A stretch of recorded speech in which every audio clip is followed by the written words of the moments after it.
Hello बच्चों, चलिए प्रश्न को पढ़ते हैं। ब्रह्मांड समय के साथ फैलता जा रहा है। इस तथ्य के पीछे प्रायोगिक प्रेक्षण क्या है? चलिए बच्चों, सबसे पहले हम लिख लेंगे मूल अवधारणा।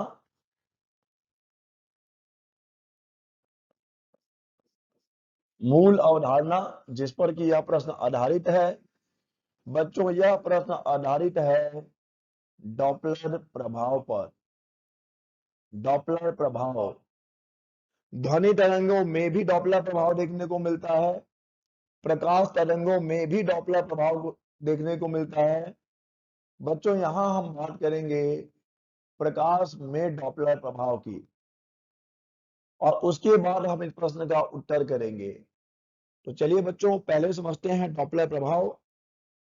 जब कभी प्रकाश स्रोत और प्रेक्षक के बीच सापेक्ष गति होती है, जब कभी प्रकाश स्रोत और प्रेक्षक के बीच सापेक्ष गति होती है, तो प्रेक्षक को स्रोत की आवृत्ति बदलती हुई प्रतीत होती है। याद रखिए बच्चों, मैंने बोला है बदलती हुई प्रतीत होती है, यह वास्तविक परिवर्तन नहीं है। प्रेक्षक को स्रोत की आवृत्ति बदलती बदलती हुई प्रतीत होती है। प्रतीत, ठीक है बच्चों, बदलती हुई प्रतीत होती है। और बच्चों, आवृत्ति में होने वाले आवृत्ति में होने वाले इसी आभासी परिवर्तन को बच्चों कहा जाता है डॉपलर प्रभाव। डॉपलर प्रभाव, ठीक है बच्चों। जब कभी प्रकाश स्रोत और प्रेक्षक के बीच सापेक्ष गति होती है, तो बच्चों क्या होगा? तो प्रेक्षक को स्रोत की आवृत्ति बदलती हुई प्रतीत होती है, और इस आभासी परिवर्तन को ही हम कहते हैं डॉपलर प्रभाव। बच्चों, हम जानते हैं कि न्यू बराबर सी बटे लैम्डा होता है। ठीक है बच्चों, न्यू बराबर सी बटे लैम्डा, यानी कि आवृत्ति बराबर हो जाती है न्यू बराबर सी बटे लैम्डा। सी जहां पर प्रकाश की चाल है, लैम्डा तरंग दैर्घ्य है। तो बच्चों, अगर न्यू में परिवर्तन प्रतीत हो रहा है, तो वहां पर लैम्डा भी बदलेगा। तो आप इसे लैम्डा के शब्दों में भी परिभाषित कर सकते हैं।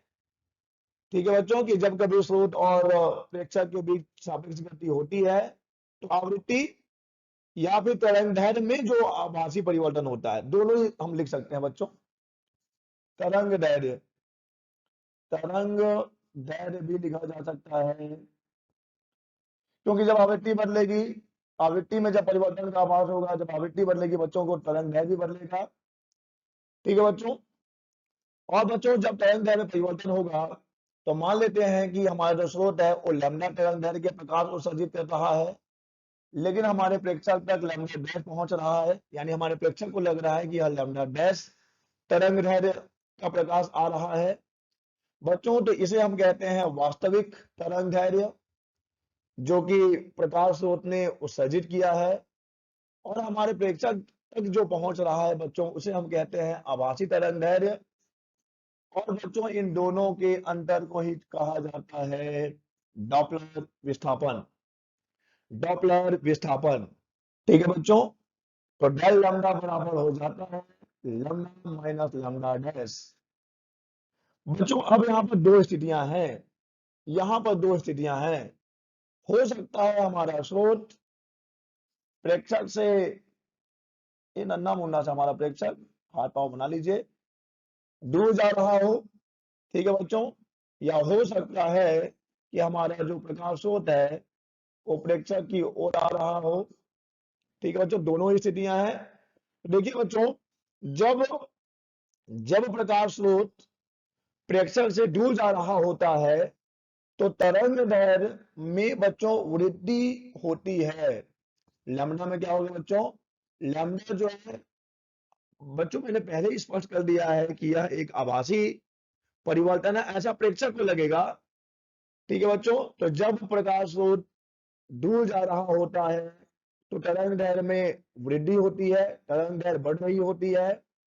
और जब प्रकाश स्रोत प्रेक्षक की ओर आ रहा होता है बच्चों, तब तरंग दैर्ध्य घट रही होती है। और बच्चों अब हम जानते हैं कि हमारा जो दृश्य प्रकाश का स्पेक्ट्रम है, V I B G Y O R, ठीक है बच्चों, विबग्योर, इसमें सबसे ज्यादा तरंग दैर्ध्य होता है बच्चों लाल का तरंग दैर्ध्य सबसे ज्यादा,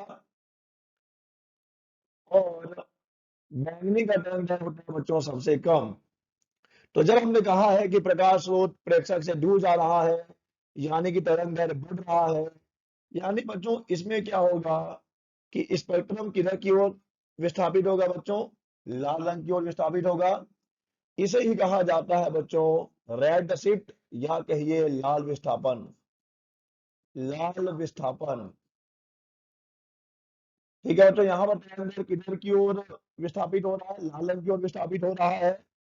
और बच्चों जब प्रकाश स्रोत प्रेक्षक की ओर आ रहा होता है, कब, तब तब तरंग दैर्ध्य कम हो रहा होता है।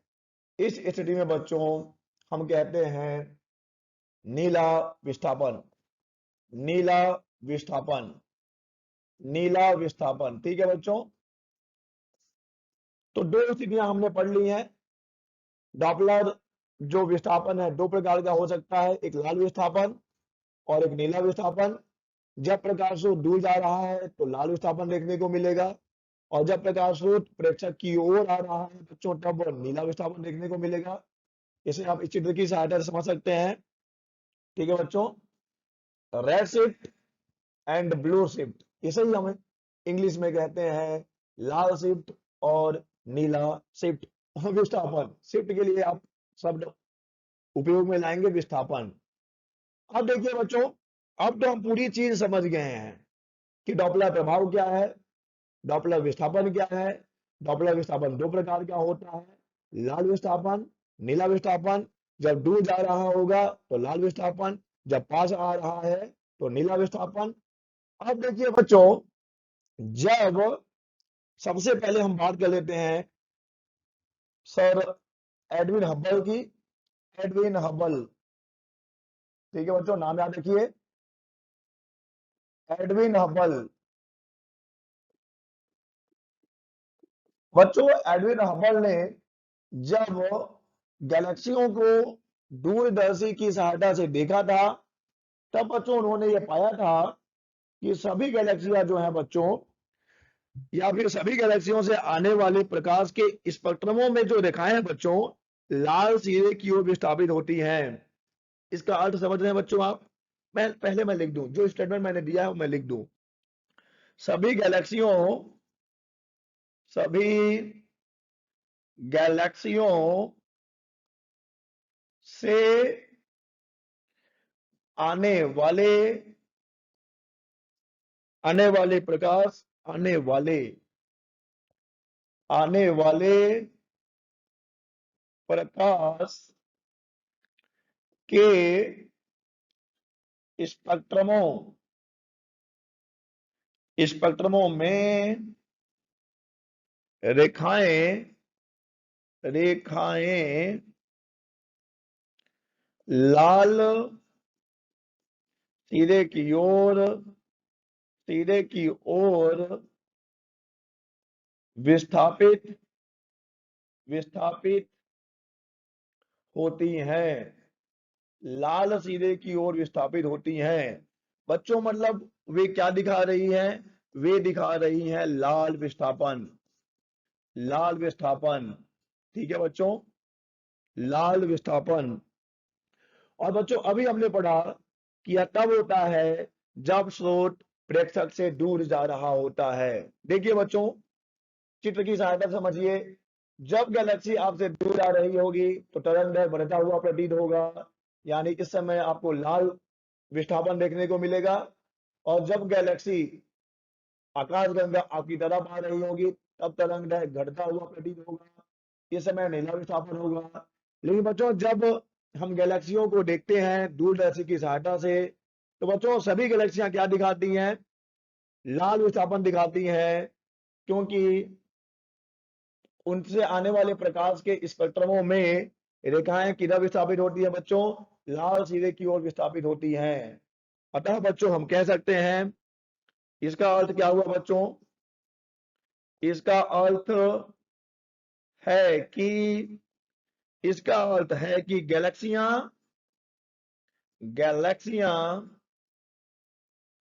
गैलेक्सियां पृथ्वी से दूर जा रही हैं, पृथ्वी से दूर जा रही हैं, पृथ्वी से दूर जा रही हैं।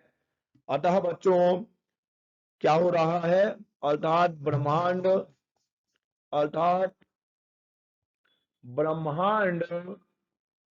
का प्रसार हो रहा है, प्रसार हो रहा है। ठीक है बच्चों, तो ब्रह्मांड समय के साथ फैलता जा रहा है, इसकी जानकारी हमें मिलती है उन गैलेक्सियों से आने वाले प्रकाश के स्पेक्ट्रमी रेखाओं से, क्योंकि उससे आने वाली स्पेक्ट्रमी रेखाएं लाल सिरे की ओर विस्थापित होती हैं। अतः बच्चों गैलेक्सियां क्या हो रही है? हमसे दूर जा रही है, और गैलेक्सियां दूर जा रही है कहने का तात्पर्य है कि ब्रह्मांड का प्रसार हो रहा है। आशा करते हैं आपको समझ आया होगा। धन्यवाद।